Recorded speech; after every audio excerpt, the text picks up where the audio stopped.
నమస్కారం గారు. ఏం పేరు? ధనుశ్రీ గారు. ధనుశ్రీ. కానీ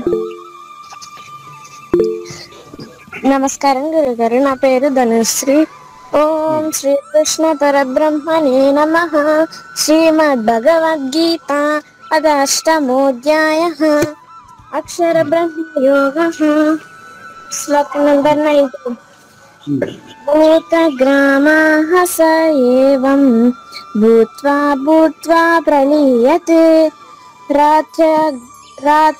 రాత్యాగమే అవశః పార్థ ప్రభవత్యః రాగమే. జయ గురుదేవ. ధనుశ్రీ, నువ్వు ఏ క్లాస్ చదువుతున్నావు? 7th క్లాస్ గురువు గారు. 7th class. ఒకసారి మీ చెల్లెలు నిత్య హరిప్రియ ఉంది ఈ క్లాసులో. నిత్య హరిప్రియ ఏ క్లాస్ చదువుతుంది? ఆమెను ఒకసారి శ్లోకం చెప్పమని చెప్పి అడుగు.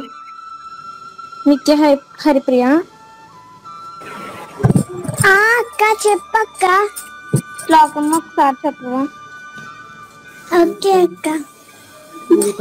భూతగ్రామః స ఏవాయం భూత్వా భూత్వా ప్రలీయతే భూత్వా భూత్వా ప్రలీయతే రాత్ర్యాగమే వసః పార్థ ప్రభవత్యః రాగమే. ధనుశ్రీ, మీ చెల్లెలు ఏ క్లాస్ అడిగి తెలుసుకో. ఏ క్లాస్? 2nd క్లాస్ అక్క. 2nd class. 2nd class. నువ్వే క్లాసు? 7th క్లాస్ గురువు. నీకంటే ఎన్ని సంవత్సరాలు తక్కువ? 6 సంవత్సరాలు. ఎలా కరెక్ట్ గా చెప్పగలుగుతున్నారు ఆమె? ప్రాక్టీస్ చేసింది. నువ్వు ప్రాక్టీస్ చేయాలి వద్దా? చేయాలి గురువు. ఇప్పుడు సత్యపూర్ణ చెప్తుంది, ఆ తర్వాత నువ్వు చెప్పాలి. నువ్వు సరిగ్గా చెప్పిన తర్వాత ఈ రోజు తరగతి మొదలవుతుంది. సరే గురువు గారు.